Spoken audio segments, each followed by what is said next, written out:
Hi there everyone, welcome to this week's Guitar Quest lesson. So this week we will be continuing with Guitar Quest 4. So I think this is the third week we've been looking at Guitar Quest 4. So we'll be looking at more things like semiquavers and difference in timing and that kind of thing. And yeah, we'll just be pushing on from there really. So okay, let's kick things off with the usual kind of thing. So if you're watching this on something that has a few other notifications pinging away, then see if you can turn those notifications off. We can have our undivided guitar time. And if there's any children watching, then I would suggest have an adult in the room just to help kind of explain and make sense of a few bits and pieces if they can't quite make sense of it themselves. Other than that, if you've got any questions, fire away in the chat function. Just make sure if you want to post something, you do have to be subscribed. That's the only thing. And that's pretty much it. So let's check our tuning, and then we'll get started. So again, we're going to talk through sort of tuning it a bit by ear.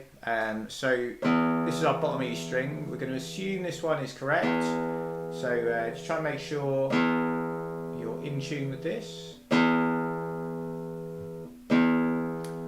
Okay, and then we're going to go to the 6th string at the 5th fret for the A. Now we know this is the correct note, and so the open A should sound the same. So we just do that a few times.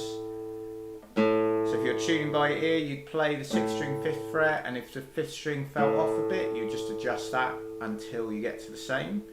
Then when you're happy with that, we go to the 5th string 5th fret, which is our D, and we then get our open 4th string, which is obviously the note D. So again, if the 4th string sounds different to this, we just need to adjust it a little bit. Okay, and then we're going to go 4th string 5th fret, which is our G, and then we compare that to the open 3rd.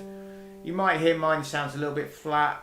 I allow it just to go a little bit flat because when I push down on the frets, it just seems to go a little bit sharp. So that's an intonation thing. There doesn't seem to be much that can be done about it on this particular type of guitar as far as I know. So yeah, I just kind of compensate for it a little bit. So it's a little bit flat there, but actually when I play the B, I'm kind of back in tune again. So yeah, just to recap, 4th string 5th fret for the G, then we tune the G to whatever feels right. Hopefully it should be the same for you guys. Then we go 3rd string 4th fret for the B, and so then our 2nd string should sound the same as that. And then we go 2nd string 5th fret, obviously once you're happy with it, that's our E, and that should be the same as 1st string. So we play 2nd string 5th, that's correct, and if your 1st string is a bit off, you just adjust accordingly. So great stuff. Okay, so hopefully we're all in tune, and yeah, so just a quick thing about posture, just really try not to let that guitar slide away from you, try and keep it nice and upright. That's kind of it really, nice sort of little slant upwards on the neck. Yeah, and let's get started. So one of the things we did over the last couple of weeks was on the 1st string, we played 4 crotchets and 4 quavers. Semi-quavers.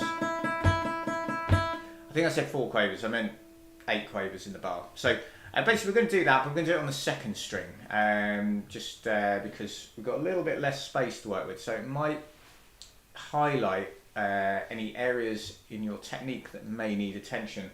So with the 1st string, if I angle this way, you can see like my fingers could be flying off, like that. If I do it on the 2nd string, there's a good chance I'm going to kind of catch the 1st string or do something that we don't want. So when we play the 2nd string, we want to try and keep those fingers close to that string. I mean, in theory that should be the same on all the strings, but practicing it on the 2nd string like this today might highlight that actually that's an area that could be improved upon. So okay, so let's try it together. So it's 4 crotchets, 8 semiquavers, no sorry, let me try that again. 4 crotchets, 8 quavers, 16 semiquavers. Okay, So we'll take it nice and slow. So after 4, okay, so 3, 4, 1, 2, 3, 4 quavers, semiquavers. We're going to repeat 2, 3, 4 quavers, semiquavers. Cool. Okay, so that's good practice, good technique. You know, let me know if it highlights any issues over on the right hand. If it does, it's just a case. I say just, it's not always that straightforward, as I'm sure you know by now. But what we've got to try and do is just try and, if you notice your fingers sort of flying away like that, is just try and reduce that movement a little bit.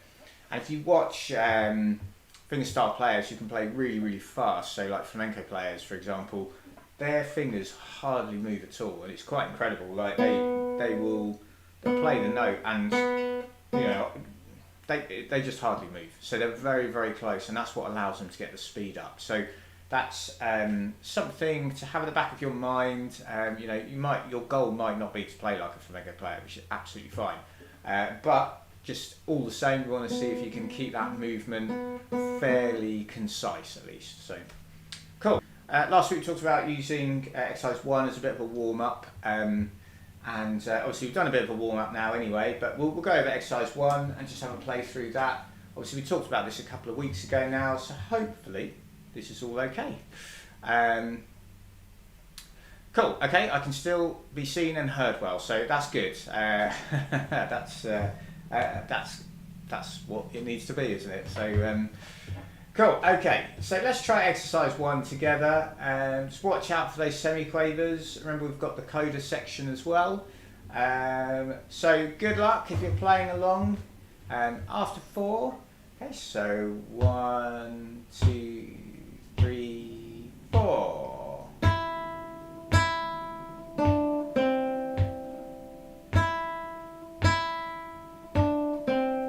Semiquavers, and again, and the second line,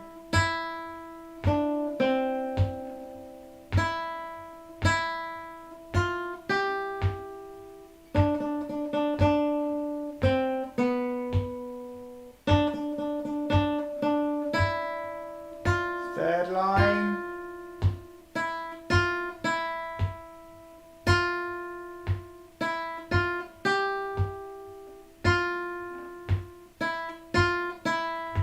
to the G's, 2, 3, 4, back to beginning.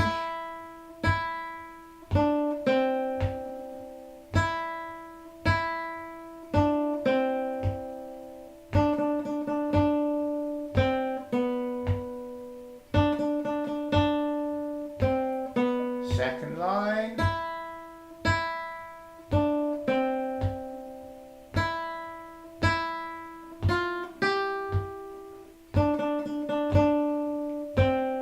Coda, last line, and then we finish on the C. Cool, okay, so yeah, that's one obviously we talked about in previous weeks. So if you want to recap that, I'd go back to the lesson 2 weeks ago, and yeah, we went over it in more detail. So yeah, check that out. That's on my YouTube page, and the backing track's there as well. But let's go on to exercise 2 now. So this one we started it a couple of weeks ago and we finished it off last week. So we are going to just play through the whole thing today. Again, similar to exercise 1, because we spoke about it quite a lot last week mainly. I don't feel like we need to spend ages on it today. However, obviously if you do have a question, do fire away in the chat and just ask about it. This one is quite long, so you've got the 4 lines there, and we've got to do a repeat as well. I can't remember if we did the repeat last week, but we are going to do it today. We're going to take it relatively slow. So the only thing I'd perhaps, well, a couple of things I'd draw your attention to. So in several bars where we've got the semiquavers, we can do hammer-ons. So for example in bar 1, we can do the hammer-on from the D to the E, so open fourth to fourth string second. If you're not comfortable with hammer-ons and pull-offs yet, I say pull-offs, yeah, there are some later on actually, you can just pluck the string and just try and maintain the timing. So yeah, that applies to quite a lot of the bars actually. So bars 1, 2, 3 and 4 all have that feature. Bars 7 and 8, they have pull-offs, so going the other way. So for example in bar 7, we've got the semiquavers, we're going D to B. So remember, we just play the string, you sort of lift off and sort of flick down, so you slightly flick with this finger, and that should kind of maintain the energy in the string, which is why you should be able to hit it open B. If you can't, it might just need a little bit more of a flick with that finger. So yeah, that's it. The other thing in bar 6, I think we spoke about this last week, is the entirety of bar 6. We're going to go E, B, D, E, and then we can basically make like that bit of an E minor, well, it is an E minor shape, and then E, B, E again. So whether you want to go fingers 1 and 2 or 2 and 3, doesn't really matter. Usually when you start an E minor and you're showing it for the first time, you go with fingers 2 and 3. However, it is very common to play with 1 and 2 as well. So I would say just go with whatever feels most comfortable as you play it. But I think that's pretty much it in terms of things to watch out for. So let's give it a go. So I'll count us in, so I'm going to go 3 and 4 and take our time. Remember, we're going to do the repeat, so it's going to be quite a long passage of playing. So just good luck and let's see how we go. Okay, so after 4, so 3 and 4 and...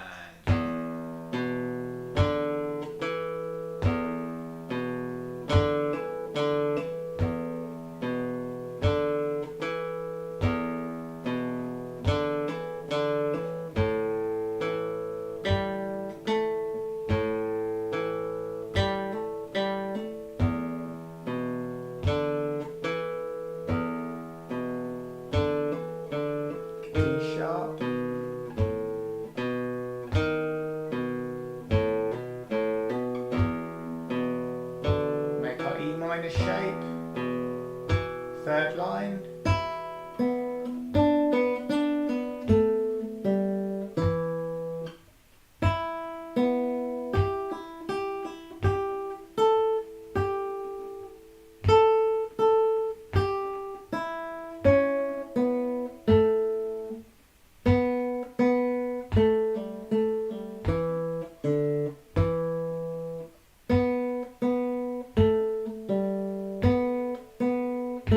last bar, and go back to the beginning. So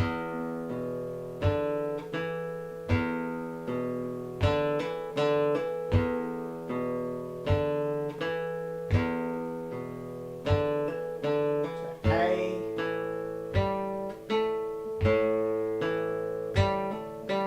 back to the E, second line here. Sharp,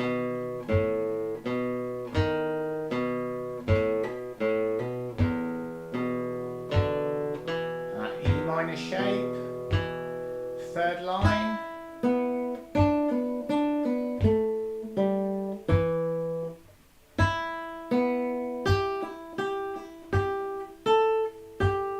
remember that A's at the 5th fret.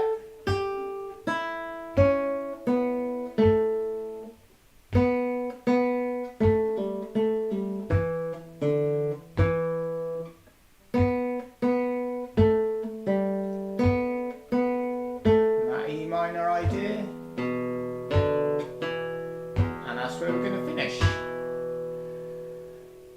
Cool. Okay, so that is exercise 2, Friday Blues from Guitar Quest 4. Cool.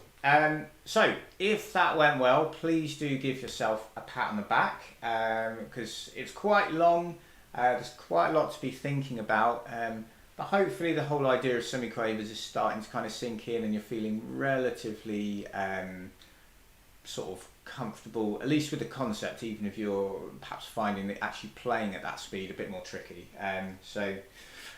Cool, I've just seen a question that's come in. Can you play Mediterranean Sundance? So I assume you're referring to the Aldo Meola and Paco de Lucia tune. That is a very, very hard tune to play. So I can play bits of it. Depends, they're two quite contrasting guitar styles. And it's very different to anything we're covering here, much, much higher level. So yeah, it's a great tune though, so do go and check it out if it's the one I'm thinking of. There's an album called Friday Night in San Francisco. I think it was recorded like 1985, something like that, so it's quite an old album now, but it's you know, for the guitar enthusiast, shall we say, it's quite full on, but it's worth a listen, and the guitar playing is absolutely incredible. So do check that one out. Friday Night in San Francisco. It's got John McLaughlin playing on it as well. So John McLaughlin, Aldo Meola, and Paco de Lucia. So okay, let's move on. So we're going to have a look at exercise 3 now. So I'll just bring this up onto the screen. There's nothing particularly new here as such. It's just that we have semiquavers going on again. And rather than the semiquavers, say for example like up here, they were changing between 2 notes all the time. This time, over the course of our 4 semiquavers, we've got 3 different notes. So just a little bit more of a challenge. In terms of the structure, we just play from the beginning down to here for our repeat mark, then we come back to the beginning and just end up over right at the very end. And so we've got semiquavers and things on the first line and the last line, and then the bit in the middle is just a little bit more kind of chordy really, but nothing too strenuous hopefully. So let's break it down a little bit. So yeah, so exercise 3 is park bench. So we start with the bottom E string, and remember as well, I should just bring the music back up, just a very quick recap. We spoke about this I think in Guitar Quest 2. Yeah, there we go. So you can have 2 lines of music, you can have more than that to be honest, but that's all we're going to be covering in this book anyway. So this bottom E here is on the lower voice, and this lasts for the whole bar, hence, so that's a semi-breve, 1, 2, 3, 4 in terms of beats. Then the upper voice, you basically just ignore that that E there, and that's why we've got a rest here. So we've got nothing going on the upper voice on beat 1, then this is all beat 2, beat 3 and beat 4. So when you kind of superimpose them, you get the E on beat 1, then that's 2, that's 3 and that's 4. And that's quite often how it goes, like when you've got more than one voice, or that's kind of how it's described. So that they'll sort of be superimposed and they sort of fit around each other usually.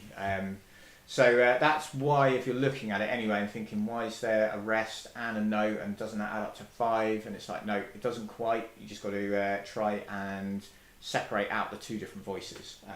So anyway, I hope that makes sense, and if it doesn't, I'll go into that in more detail another time or later on today. I should add to that as well, the lower voice, typically the stems point down and the upper voice are going to point upwards. But obviously when you've got a semi-breve, you haven't got a stem, so you just, got to try and interpret it yourself basically. But anyway, let's break it down a bit more. So we start on beat 1 with our bottom E. Before we carry on, actually, I should just remind you as well, our key signature, we've got an F sharp, okay? So all our Fs are played as F sharp throughout. So we start with the bottom E, then we go to the semiquavers, and we're going to go open E, F sharp, and then up to G, and we play the G twice. So it's 1, 2, and then we've got E, E, D, E. So 1, 2, 3, 4. Okay, so hopefully that makes sense. The second bar is much the same. So 1, 2, 3, 4, and 1. Sorry, folding the music is making that tricky to read, but yeah. So the second bar, the melody's a little bit different. So you've got, we just hold on that E on beat 3. The bass note, if you notice, is sort of 3.5 beats. So we're going to go 1, 2, 3, 4, and 1. And that G, that's the start of the third bar on the second line there. So, so yeah, let me just recap. So from the beginning, we've got this E.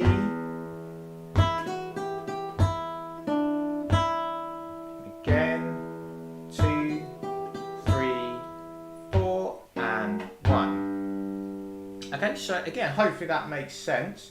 After we've hit that G there, we've just got open G and B. And then we're going to hit the B, 5th string, 2nd fret, and then up to the C. So the C is in bar 4, open G and B again, back to the B. Okay, so just recap bars 3 and 4. So we're starting on the G, 6th string, 3rd fret. So you've got the G, open 3rd, open 2nd, 3rd, 2nd, 3rd, 5th string, 2nd fret for your B. That's the last note of bar 3. Then we come up to C, 5th string, 3rd fret. Same kind of open strings, so G, B, G, B, G. Back to the B. And then the start of the next bar, we go back to the low G on the 6th string, 3rd fret that we had at the start of the line. Same open strings. Back to the G again. And then we're going to come down on bar 6 there to our F sharp, 6th string, 2nd fret. Now here it changes a little bit because we've got to get to the A, which is, we're going to use our 3rd finger to get the 3rd string, 2nd fret. And what you want to try and do is hold those two to make like a mini chord shape. And that's our repeat mark, so that's where we go back to the beginning. So let me just recap bars 3 to 6. Okay, so we're going to start on the G, 6th string, 3rd, open strings, B, 5th string, 2nd, up to the C, open strings again, B again and down to G,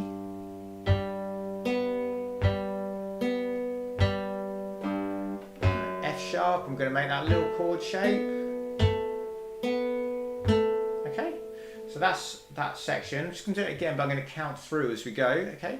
So after 4, starting on that G. Obviously, feel free to play along if you feel comfortable to do so. Okay. So 3, 4, 1, 2, 3, 4, and 1, 2, and 3, and 4, and 1, 2.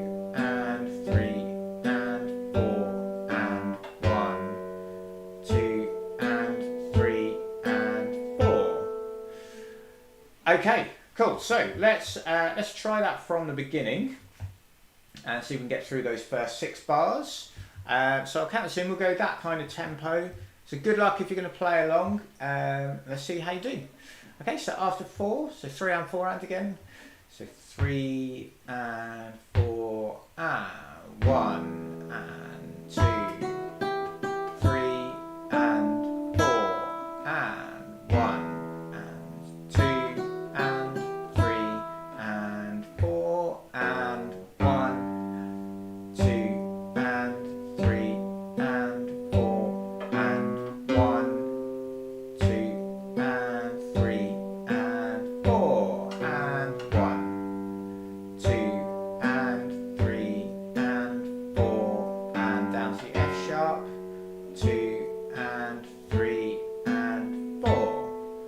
Excellent. Okay, so that's the first 6 bars. Obviously we would then repeat it, but let's just have a look at the last 2 bars just to kind of finish that off.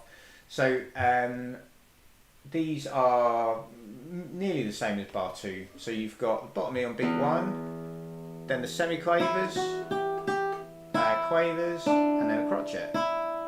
So it's 1, 2, 3, 4, and then the same again.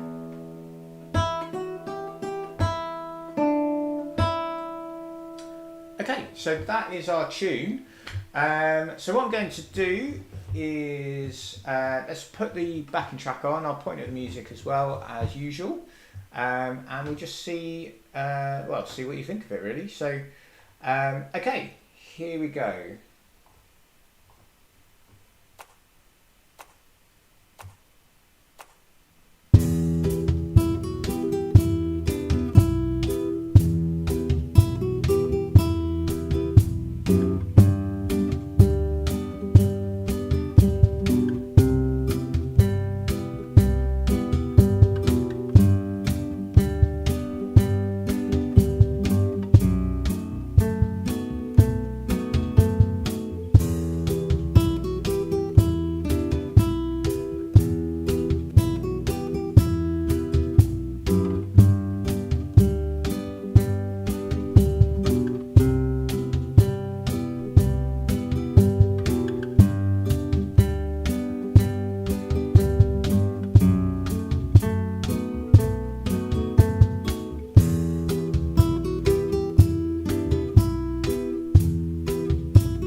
Right, good stuff. So that's obviously exercise 3. It's just building on what we've done on exercises 1 and 2 really. Hopefully you're okay with it. As I mentioned before, the backing track is on my YouTube channel, so please do check that out if you want to play along. And obviously the tune is, we've just been through it, so this will be uploaded onto my YouTube channel as well, so you can go back and watch that if you feel you need to. So just one final thing just to finish off with, we're going to skip forward a little bit. So if we look at page 5 of Guitar Quest 4, rather than doing exercise 4, we're going to have a look at the F and the F major 7 chords. F on the guitar is quite a difficult chord to play when you're new to it, okay? When you've been playing for ages, obviously it isn't, but it is a little bit tricky to begin with. Sorry, I realise you can't see me. So we're actually going to start with F major 7 because this is fairly easy and can sometimes be interchanged. If you've got an F chord and you're really struggling with it, you can sometimes play an F major 7. So what we do is put the first finger on the C, middle finger on the A, third finger on the F, 4th string, 3rd fret, and then we strum from the 4th string and we get that kind of sound. So that's the F major 7. If you want to make it the F, and we'll talk about this more next week, what you've got to do is flatten that first finger across 2 strings and then you get the F. So F is kind of like the main triad, you might describe it as, so the main 3 notes that make up the F chord. F major 7 has the 7th note of the scale added in, which gives it a little bit more colour. So that's where we're going. It's very common, so you want to be able to play both. You will find F more difficult than F major 7, it's just how it is. So yeah, try it, see how you go. What you'll probably find is when you flatten this finger down, you can struggle to get enough clearance on these ones to get those strings nice and clear, and you might end up something like that. Or maybe you focus on getting these fingers upright and then you can't get enough pressure through the first one and get something like that.